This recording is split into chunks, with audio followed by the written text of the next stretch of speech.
Olá, meus irmãos. Um feliz domingo a todos. Que a graça e a paz do nosso Senhor e Salvador Jesus Cristo seja derramada sobre a sua vida. Eu quero iniciar a nossa escola dominical hoje meditando com vocês no texto que está em Lucas, capítulo 23. Nós vamos ler os versículos de 44 a 48. Vamos lá? Diz assim: Já era quase meio-dia e as trevas cobriram toda a terra até às 3 horas da tarde. O sol deixara de brilhar e o véu do santuário rasgou-se ao meio.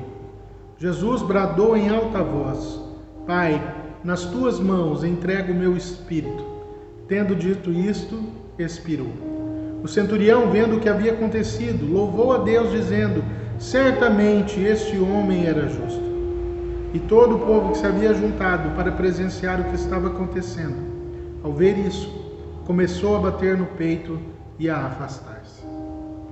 Vamos orar? Senhor bendito, muito obrigado, Pai, por podermos estar na Tua presença, por podermos orar ao Senhor, por podermos ouvir a Sua voz através da Sua palavra nesta manhã. Pai amado, derrama da Tua graça, do Teu amor sobre nós, renovando as nossas forças, renovando a nossa esperança, a nossa alegria, derramando sobre nós, ó Deus, a Tua unção, a fim de que nós, ó Deus, possamos realmente aprender cada vez mais do Senhor, conhecer cada vez mais o Senhor através do estudo da Tua palavra. Abençoa-nos agora, abençoa cada pessoa que está assistindo, ó Deus, essa escola dominical. Nós Te louvamos, nós Te bendizemos, em nome de Jesus. Amém. Amados, todos nós que já somos mais velhos, quando criança, aprendemos algum tipo de oração, alguma coisa que fica dentro do nosso coração, na nossa mente, a qual vai permeando o tempo, e alguns até passam.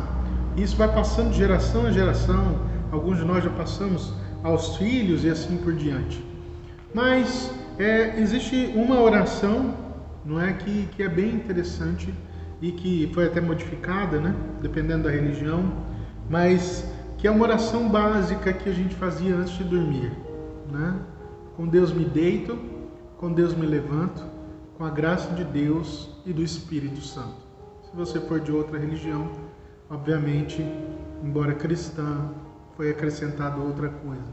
Mas o fato é que esse tipo de oração traz um conforto para as nossas vidas na hora de dormir. Por exemplo, a Alice, minha filha, quando vai dormir, às vezes ela não quer sonhar com alguma coisa, ela fica pensando, ela pede, ou para mim, mais para sua mãe, que vai deitar com ela, e fala assim: mãe, ora por isso, vamos orar. E a Gisele diz: não, você pode falar com Deus, vamos orar. Então elas oram pedindo: Pai, que o Senhor proteja a Alice disso, não deixe que ela sonhe com monstro ou com aquilo, dependendo de alguma coisa que ela tenha visto na televisão ou no desenho. Isso traz um certo alívio, para nós. E talvez você tenha aprendido esse tipo de oração, e com seus pais, e passa isso de geração a geração. A gente, quando criança, a gente sente um grande conforto quando nós estamos com o pai, quando nós estamos com a mãe, um grande conforto quando alguém ora conosco para retirar os nossos medos, e às vezes, mesmo quando se está orando, você cai no sono e descansa, porque você confia naquele momento. Há uma oração que foi feita, que está ali nos Salmos, o Salmo 31, versículo 5, diz assim: Em tuas mãos entrego o meu espírito. Em tuas mãos entrego o meu espírito. Essa é uma oração que muitos acreditavam ser uma oração na hora de dormir das crianças do tempo de Jesus, como um sentido de que aquele momento era um momento de descanso, um momento de entrega e de confiança no Pai, em Deus, E talvez você conheça essa oração do texto que nós lemos aqui de Lucas, não é, do Evangelho de Lucas, no versículo 46, que diz a mesma coisa, não é? Jesus bradou em alta voz: Pai, nas tuas mãos entrego o meu espírito. E aí, tendo dito isto, ele expirou. Acho que Jesus ali, nesse momento, ele demonstra todo o seu relacionamento íntimo que ele tinha com o Pai, e ele direciona cada um de nós, cristãos, a buscar isso nas nossas vidas.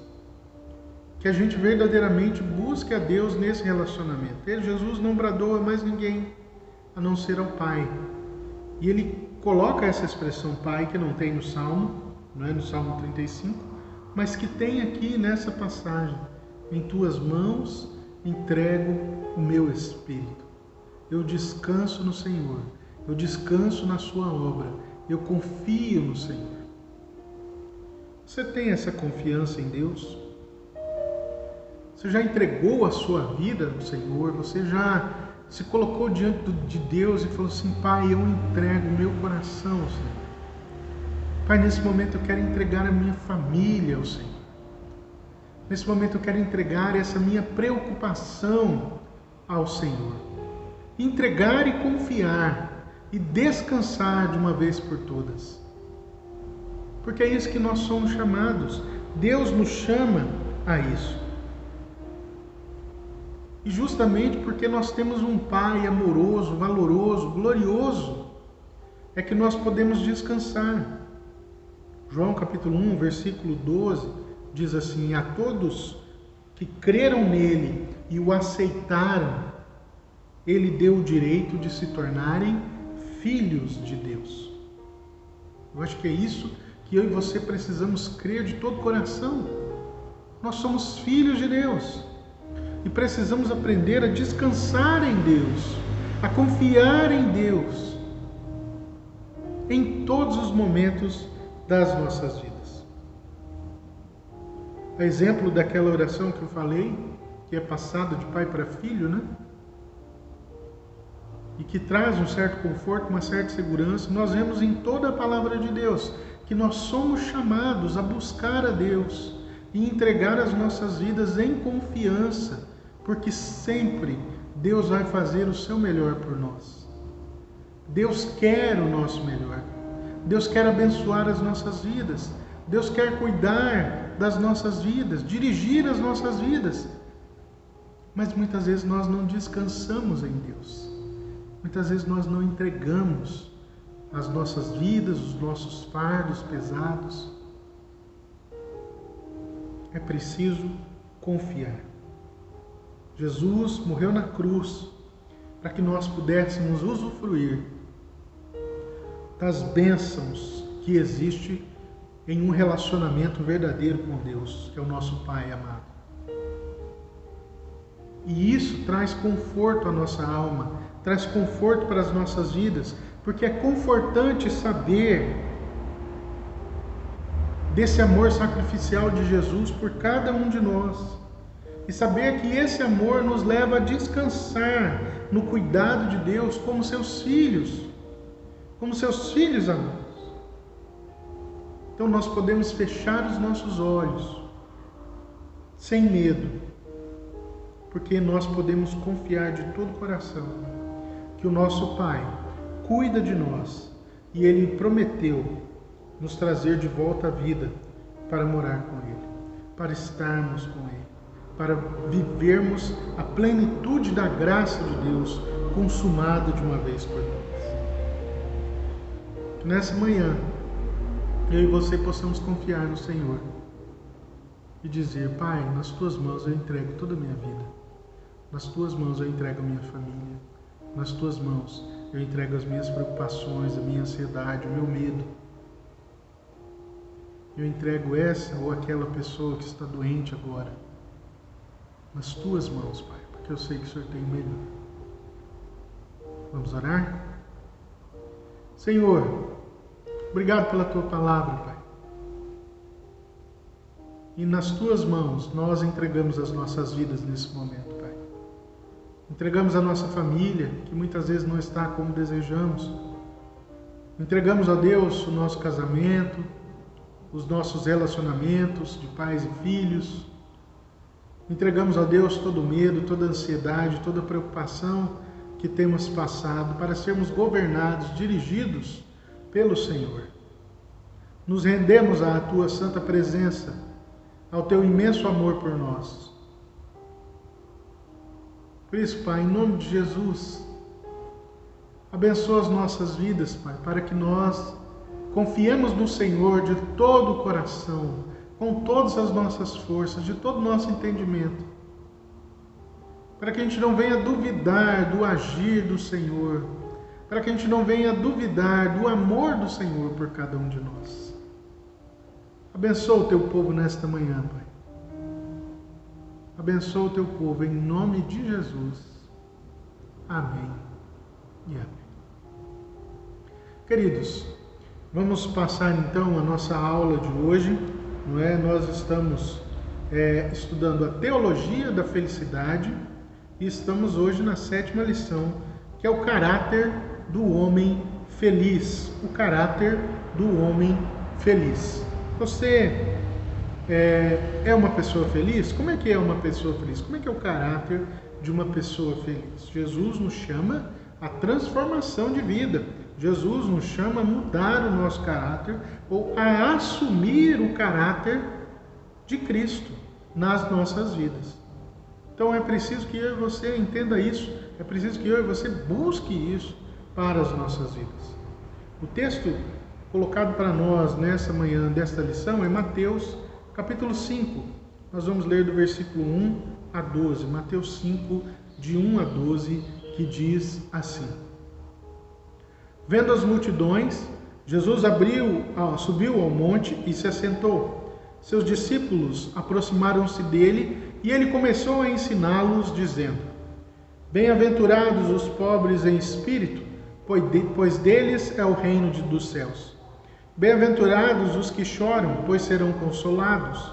Bem-aventurados os humildes, pois eles receberão a terra por herança. Bem-aventurados os que têm fome e sede de justiça, pois serão satisfeitos. Bem-aventurados os misericordiosos, pois obterão misericórdia. Bem-aventurados os puros de coração, pois verão a Deus. Bem-aventurados os pacificadores, pois serão chamados filhos de Deus. Bem-aventurados os perseguidos por causa da justiça, pois deles é o reino dos céus. Bem-aventurados serão vocês, quando por minha causa os insultarem, perseguirem e levantarem todo tipo de calúnia contra vocês. Alegrem-se e regozijem-se, porque grande é a recompensa de vocês nos céus, pois da mesma forma perseguiram os profetas que viveram antes de vocês. Até aqui. Amados, a pessoa que reconhece Jesus Cristo como seu Senhor e Salvador, ela encontra a verdadeira felicidade nessa vida.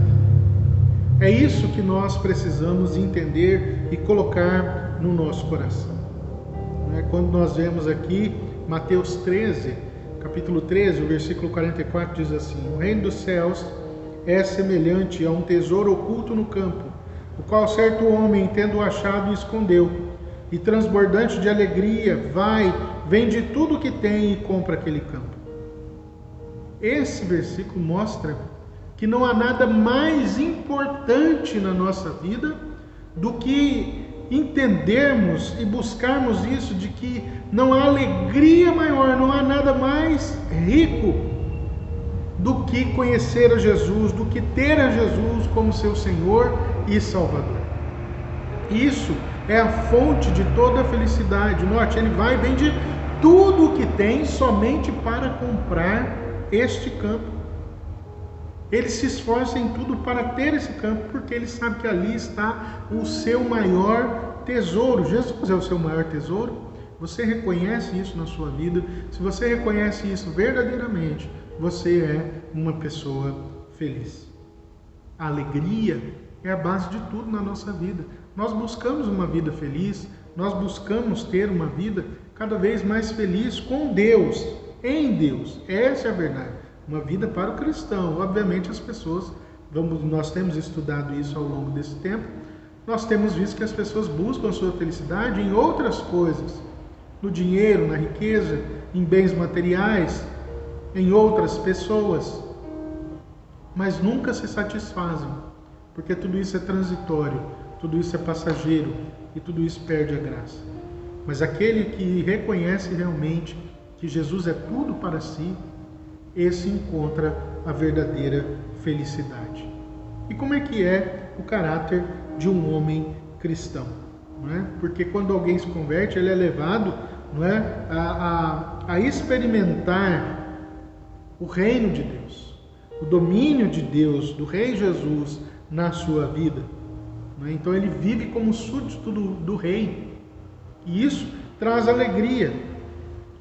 Esse tesouro no campo representa a comunhão feliz com Deus por meio de Jesus Cristo. Só que a vida no reino de Deus, a vida cristã, não é? Ela é uma vida de felicidade, mas uma felicidade que se baseia na mudança de caráter, na mudança e na transformação de vida, onde eu busco não mais ter o caráter de uma pessoa do mundo. Não é? Há muitas boas pessoas no mundo a qual nós poderíamos dizer, não, essa é uma pessoa realmente boa. Mas não é esse tipo de caráter que o cristão é chamado a seguir. Há muitos homens de fé, mulheres de fé, que são exemplos de uma vida cristã. Porém, todas elas se basearam em Cristo, buscaram a Cristo, porque viveram para Cristo. Por isso que elas são exemplos de fé para as nossas vidas. Da mesma forma como elas viveram para Cristo, buscando a Cristo, eu e você devemos também buscar a Cristo mais do que tudo nessa vida e desenvolvermos o caráter de Cristo em nós, a fim de que o caráter de Cristo se torne o nosso caráter. A fim de que eu abandone as coisas que eu fui aprendendo, que são coisas erradas, ao longo da vida, deixando essas coisas, para agora passar a viver de acordo com a vontade de Deus. O texto que nós lemos aqui trata-se, né, do início do Sermão do Monte, onde Jesus inicia o seu sermão, o famoso Sermão do Monte, ensinando às pessoas ali como era o reino dos céus. Então esse começa aqui no capítulo 5, vai até o capítulo 7 de Mateus, não é, quando ele fala desse Sermão do Monte, e ele fala de algo importantíssimo, que é a vida de uma pessoa feliz ou bem-aventurada. É isso que chama, e há um paradoxo em tudo isso, não é? Porque quando nós vamos olhando, as coisas parecem que não se encaixam, e Jesus vai falando tudo isso, não é? Mostrando através dessas parábolas, dessas coisas, de que parece coisa que não se encaixa, mas é assim que Deus age. E tudo se encaixa perfeitamente em Deus. Não é? Quando ele começa a dizer a respeito, né, das bênçãos divinas que existem na vida daqueles que buscam a Deus, que se entregam a Deus e que vivem por Deus, que são essas bem-aventuranças, né? Felizes, muito felizes. E aí ele inicia dizendo assim: bem-aventurados os humildes de espírito. Ou, conforme está aqui, né? Bem-aventurados, versículo 3, bem-aventurados os pobres de espírito, pois deles é o reino dos céus. Quando nós olhamos o contexto judeu, somente os judeus ali da alta classe, principalmente os fariseus, eram ricos. O restante da população tinha uma vida média ou eram pobres, viviam marginalizados, passavam fome, sofriam muito. E Jesus está dizendo, olha, felizes, bem-aventurados serão aqueles que são pobres de espírito. Note que Jesus não diz que vivem na pobreza, mas que são pobres de espírito. A palavra bem-aventurado aí, Macários, né, ela é utilizada para descrever os deuses, ou seja, a alegria, né, a felicidade divina que existe, não é, aqui. E a melhor tradução é feliz, no sentido, não no sentido ético, né, dessa felicidade, de riso e tal, mas na atitude, na reação da vida. Eu sou feliz diante da minha vida, diante de tudo o que eu tenho, diante de tudo o que eu faço. Então a expressão humilde aqui de espírito, ou pobre de espírito, significa ausência total de orgulho ou da confiança em si mesmo. Não quer dizer da falta de dinheiro. Está falando da falta de orgulho. Eu não me orgulho em mim mesmo. Então eu sou feliz quando eu entendo, não é? Que eu reconheço que a minha humanidade é falha. Há uma incapacidade de sair dessa situação miserável da minha alma, porque eu estou morto nos meus delitos e pecados. Então, quando eu reconheço isso, eu sou levado à transformação da minha vida. E quando eu reconheço e levo e sou mudado nisso, entendendo que somente em Cristo eu posso ser realmente salvo, somente em Cristo eu posso ser transformado, eu me torno um miserável de espírito, um pobre de espírito, porque eu não me orgulho em mim mesmo, eu não me orgulho nas minhas obras, eu não me orgulho nos meus bens, nem na minha capacidade mental, na minha sabedoria, não, no meu conhecimento, nada disso. Eu me orgulho na minha pobreza, em saber que mesmo tendo bens, mesmo tendo sabedoria, mesmo tendo inteligência, mesmo tendo bons relacionamentos, mesmo fazendo boas obras, absolutamente nada disso é capaz de me salvar, a não ser o fato de eu me colocar diante de Deus arrependido, sabendo que eu sou pecador e que eu preciso de um Salvador. E esse Salvador só existe em Jesus. Ele é o meu Salvador, Ele é o meu resgatador, Ele é aquele que pode transformar a minha vida e me levar à salvação. Ele é o caminho, a verdade e a vida. Então, quando eu olho isso, há esse reconhecimento da incapacidade humana, né, de sair dessa situação miserável, espiritualmente falando, não é? Colocando toda a nossa confiança em Deus. João Calvino diz assim: só aquele que em si mesmo foi reduzido a nada e repousa na misericórdia de Deus é pobre de espírito. Só aquele que, tendo tudo, entende que sem Cristo ele não é nada, é pobre de espírito. Então eu preciso entender o que significa essas bem-aventuranças. Então a Bíblia fala que todos os homens são pecadores e, consequentemente, pobres de espírito. O problema está no fato de que pouquíssimos vão reconhecer essa condição. Na verdade, né? Aquele que é pobre de espírito, ele reconhece isso. Eles têm que entender, não é? Isaías, capítulo 57, o versículo 15 diz assim: pois assim diz o alto e sublime, que vive para sempre e cujo nome é santo. Habito num lugar alto e santo, mas habito também com contrito e humilde de espírito, para dar novo ânimo ao espírito do humilde e novo alento ao coração do contrito. Deus está com aqueles que se reconhecem realmente pecadores e que dependem dele. Não é? E o texto que nós vemos aqui, de Apocalipse 3, 17, versículo 17, diz assim: você diz: estou rico, adquiri riquezas e não preciso de nada. Não reconhece, porém, que é miserável, digno de compaixão, pobre, cego e está nu. Mesmo tendo tudo, se não tiver a Cristo, nós não temos nada. Tudo está perdido. Não é? Então, reconhecer a sua pobreza é a condição indispensável para se herdar o reino dos céus. Não é isso que nos diz Mateus: bem-aventurados os pobres em espírito, pois deles é o reino dos céus.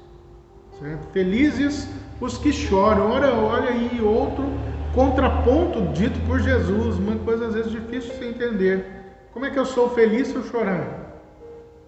Não é? Então, bem-aventurados os que choram, porque eles serão consolados. Paradoxo: felizes os que choram, é a palavra usada por Jesus. Essa aqui é uma das mais fortes na língua grega e descreve esse chorar, não é? Não é qualquer tipo de choro, mas é o pranto pela morte, o pranto do luto e da morte. Algo profundo, algo muito doloroso. Não é? Podemos dizer que esse choro aí vai abranger o quê? O choro pela nossa incapacidade espiritual, o choro pelos nossos próprios pecados, ou pela nossa própria condição de pecador, e o choro pelos pecados dos outros. É isso que Jesus está dizendo. Eu choro realmente pelos nossos pecados. Eu choro por causa de tudo isso. Então é um consolo sobrenatural de Deus. E esse consolo é para aquele que chora a sua condição espiritual. Esse consolo é para aquele que recebe o perdão de Deus. Não é? O maior de todos os consolos é a absolvição enunciada sobre cada pecador contrito que chora. É você reconhecer esse pecador e se colocar diante de Deus arrependido, chorando mesmo pelos pecados. Não é? Isso é importantíssimo. É interessante ver no livro do Velho Testamento, no Neemias,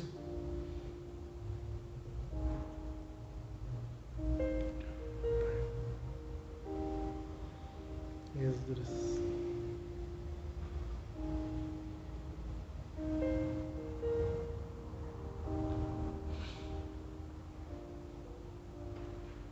nós vemos que vários profetas, várias pessoas choraram, se lamentaram diante de Deus por causa dos pecados do povo.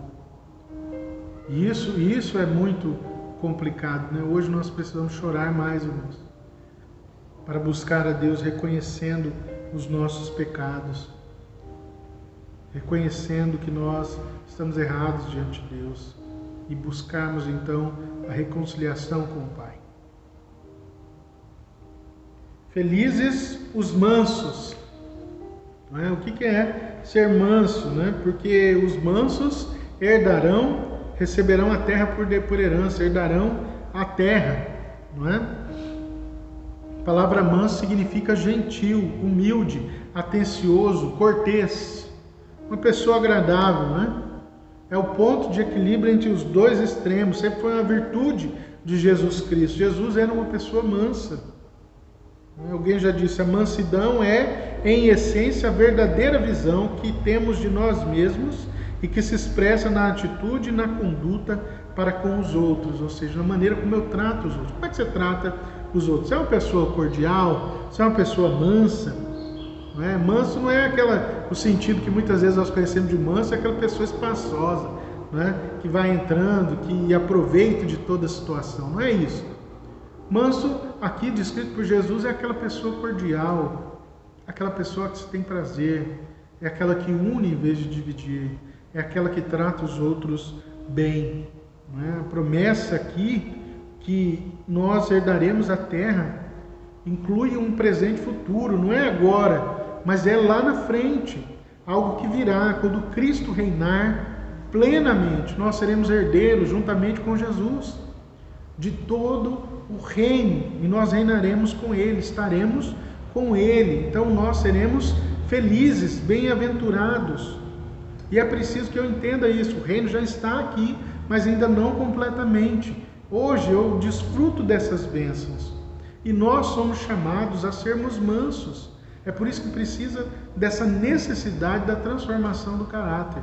Eu não posso ser iracundo, eu não posso ser uma pessoa facciosa, eu não posso ser uma pessoa que leva a divisão, mas muito pelo contrário, eu preciso ser aquele que une, aquele que abençoa vidas, aquele que é cordial enquanto o mundo é descortês, enquanto o mundo é mau, enquanto o mundo trata mal as outras pessoas. Como é que nós vamos fazer? Eu preciso ser manso, por isso que a transformação é em Cristo. Não é? Você precisa ser uma pessoa mais mansa? Busque a Deus, busque isso para a sua vida, porque isso faz parte do caráter de Jesus, do caráter de Jesus. Felizes os que têm fome e sede de justiça, não é? Porque eles serão saciados, satisfeitos. A ideia de fome e sede aqui revela um forte desejo, né? Uma grande necessidade espiritual que nós temos. A palavra justiça, ela tem três sentidos: a justiça legal ou a justificação espiritual, não é, onde eu fui justificado, ou seja, já não há o peso do pecado sobre a minha vida mais, porque Cristo morreu por mim. Então, através do sangue de Cristo, Deus nos olha e então isso é rasgado, esse escrito de dívida. Segundo, a justiça moral, do caráter, né? Ou seja, eu preciso dessa justiça de Deus, do caráter de Deus, para me moldar nessa vida, a ponto de eu viver de acordo com a vontade de Deus, não de acordo com o mundo, não de acordo com as regras do mundo, mas eu vivo pela palavra de Deus. Eu vivo de acordo com a palavra. A palavra de Deus realmente para mim tem que ser regra de fé e prática na minha conduta, na minha consciência. Nós tivemos o estudo anterior sobre ética, né? Falamos sobre isso, a respeito da conduta ética do cristão, como é que deve ser pautada e baseada sempre pela palavra de Deus. E a última é a justiça social, revelada na integridade das relações humanas. Eu preciso lutar pela justiça social, para que haja justiça social no nosso mundo, né? Para que eu seja um promovedor da justiça. Enquanto o mundo é mau, eu tenho que ser bom. Enquanto o mundo deixa as pessoas sofrerem, eu tenho que buscar amenizar o sofrimento das pessoas, para a glória de Deus em primeiro lugar, não para me aparecer, não para dizer, aquele fulano é bonzinho, não quer nada, não é disso que nós estamos falando. Sempre que fazemos boas obras, sim, precisamos fazer boas obras, porque faz parte do caráter cristão, do caráter de Cristo. Cristo cuidava das pessoas e nos deu essa ordenança. Quando nós cuidarmos das pessoas, visitarmos aqueles que estão presos, quando nós dermos de comer, dermos roupa àqueles que precisam, nós estamos fazendo a Ele. É isso que Jesus nos diz.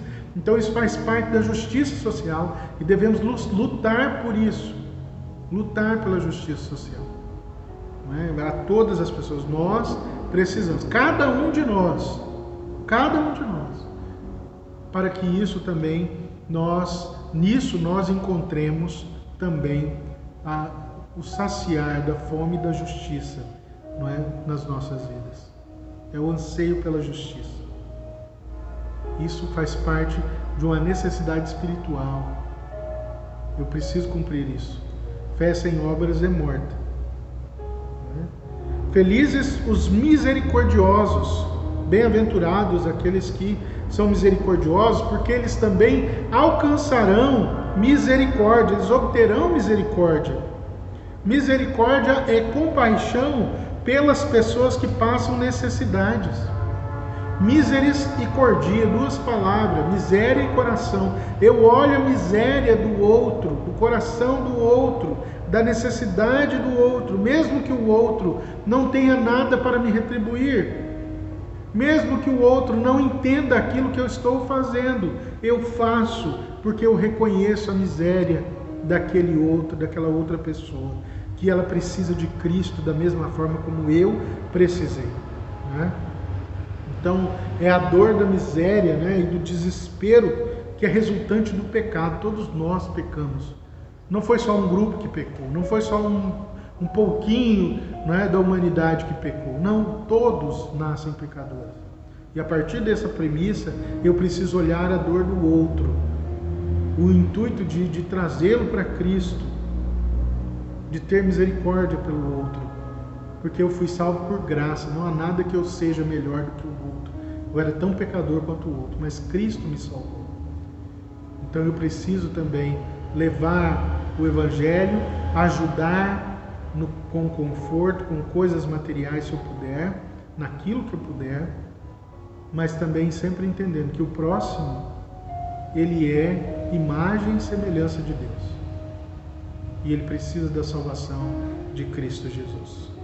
Ser misericordioso, então, é ter a habilidade de se colocar no lugar do outro. É o que nós chamamos de empatia, né? De sentir a dor do outro, né? Você vai sentir o pesar com ele, né? Foi isso que Jesus fez por nós. Jesus se colocou no nosso lugar. Ele se fez oferta pelo pecado no nosso lugar. Ele morreu a morte que era para cada um de nós. Então nós devemos ser também misericordiosos para nós alcançarmos misericórdia. Quando eu sou misericordioso com alguém, Deus é misericordioso comigo também. Deus cuida da minha vida também. Felizes aqueles que são limpos de coração, ou seja, felizes os puros de coração, porque eles verão a Deus. A palavra grega kataros tem vários significados, como lavar uma roupa suja, aquele metal que é limpo, sem sujeira, é o leite que não é misturado com água, ou seja, ele é puro. A ideia fundamental aqui é a ideia da pureza, da limpeza. Limpos de coração indica a pureza interior. E a Bíblia ensina para todos nós, que o problema do pecado está no íntimo, no coração daqueles que realmente precisam de Deus e que têm o seu coração transformado e precisam do Senhor. O texto de Marcos, capítulo 7, versículo 18, diz assim: será que vocês também não conseguem entender? Perguntou-lhe Jesus. Não percebem que nada que entre no homem podem torná-lo impuro? E o 19: porque não entra em seu coração, mas em seu estômago, sendo depois eliminado. Então, o que acontece, o que Jesus está nos dizendo, é que nós precisamos ser puros de coração. Tomarmos cuidado com aquilo que adentra as nossas vidas, que adentra a nossa alma, o mais profundo do nosso ser. O coração, para a cultura judaica, era tido como centro dos sentimentos, E até mesmo hoje nós falamos assim. Porém, é preciso tomar muito cuidado, porque nós temos que cuidar do nosso coração, do nosso íntimo. Então, a expressão aqui que há é para que eu cuide da minha vida. Eu serei feliz quando eu me tornar puro, quando eu deixar as imundícies do mundo.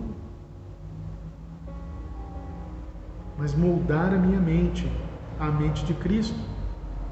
Não vos conformeis com este século, mas transformai-vos pela renovação da vossa mente, para que a gente experimente qual seja a boa, agradável e perfeita vontade de Deus.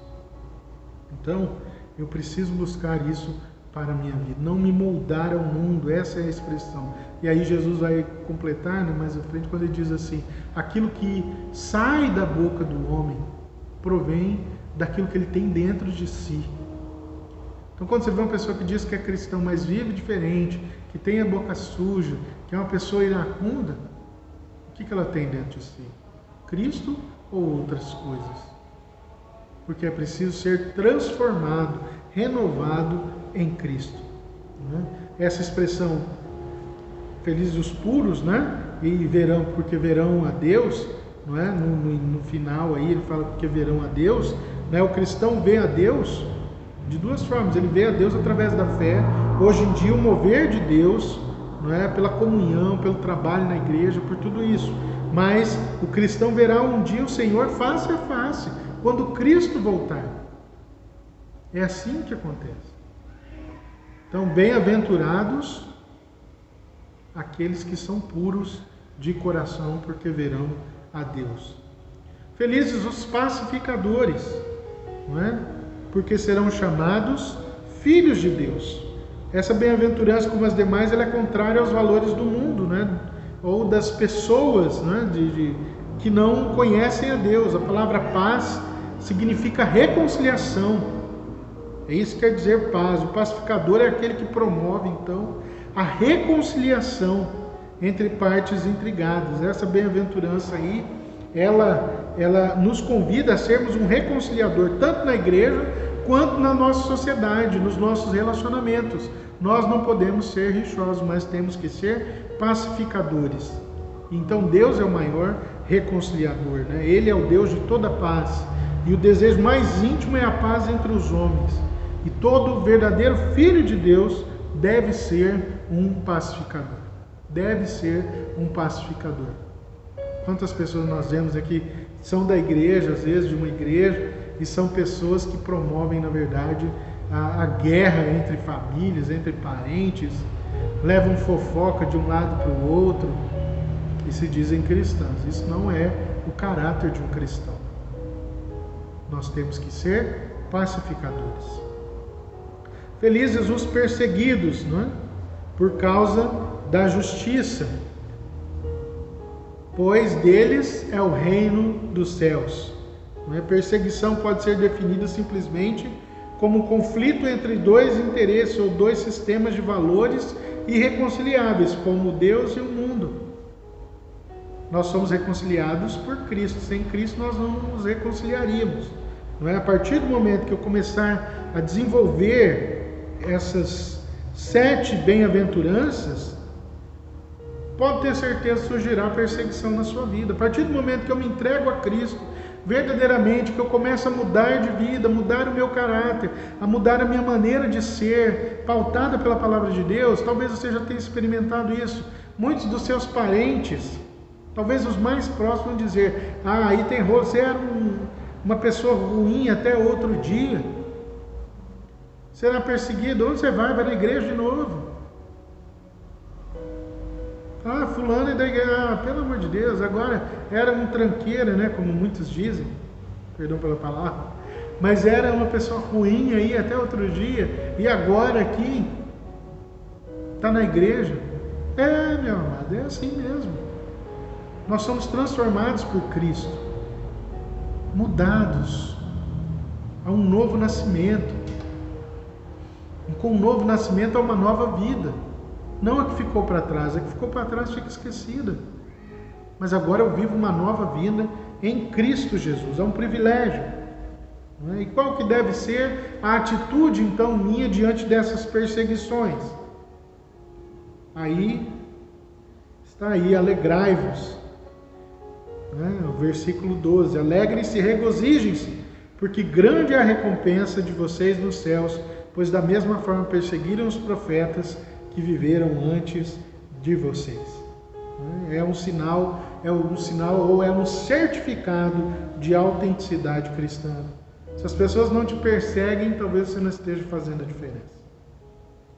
Talvez você até tenha se encontrado com Cristo, mas está se escondendo do mundo.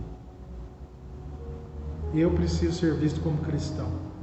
E ser visto como cristão vai gerar perseguição. Seja em níveis altos, como muitos irmãos e irmãs nossos sofrem, e sofrem até a morte, em vários lugares do nosso planeta. Irmãos estão morrendo, mesmo nesse tempo de pandemia, irmãos estão morrendo por causa da perseguição cristã. Seja aqui de forma mais branda, onde nós não perdemos a vida, mas somos o tempo todo perseguidos pelos outros, achincalhados, zombados, por causa de Cristo. Então mantenha-se firme, porque aqueles que são perseguidos têm bênçãos. Têm bênçãos. Nós seremos felizes. Como que eu vou ser feliz? Feliz em Deus. Porque Deus é o que importa para nós e não o que as pessoas dizem. É isso que deve ser a vida do cristão. Esse é um sinal de autenticidade. Então, para nós encerrarmos, um antigo historiador afirmou que poderia reconhecer os pagãos pelos seus vícios. Os ateus eram facilmente reconhecidos pela sua amargura, porque não tem esperança em nada, não é? E os cristãos pela sua alegria. Maltby disse que Jesus Cristo prometeu 3 coisas aos seus discípulos: eles serão absurdamente felizes, completamente destemidos e constantemente atribulados. Então, o que nós precisamos entender é que a perseguição faz parte da nossa vida, mas há felicidade nisso, em sermos perseguidos porque somos cristãos. E Jesus é o padrão de caráter para a nossa vida. Jesus foi uma pessoa alegre e ensinou muito sobre a alegria. Tenho-vos dito essas coisas para que a minha alegria esteja em vocês e para que a alegria de vocês seja completa. João 15:11. Por isso ele estabeleceu a felicidade, a bem-aventurança, como a marca daqueles que integram o reino de Deus. Então as bem-aventuranças devem fazer parte das nossas vidas, parte do nosso caráter. como cristãos. Você é uma pessoa feliz em Cristo? Então nós devemos demonstrar isso através desses aspectos do caráter do cristão. Que você seja grandemente abençoado, que você desfrute da alegria de Deus e que você possa realmente ser uma pessoa felicíssima nessa vida, servindo ao Senhor. Vamos orar? Senhor, muito obrigado por esta aula, Pai. Ajuda-nos a buscarmos as bem-aventuranças. Ajuda-nos a termos uma vida feliz de acordo com a sua vontade. Leva-nos ao crescimento espiritual para que possamos atingir, ó Deus, a medida e a estatura de Cristo e termos o caráter de Cristo presente nas nossas vidas, Pai. Que as pessoas possam ver a luz de Cristo brilhando através de nós, através dos nossos atos, através das nossas palavras e da nossa vida. Leva-nos à mudança, leva-nos à transformação. Tem misericórdia daqueles, ó Deus, que ainda não conseguiram mudar certos aspectos da vida, mas leva-os, ó Deus, à mudança também, a fim de que eles experimentem a verdadeira felicidade, Pai. Nós te louvamos, nós te bendizemos, em nome de Jesus. Amém. Amém? Que Deus abençoe o seu dia, que seja um domingo cheio de felicidade na presença do Senhor.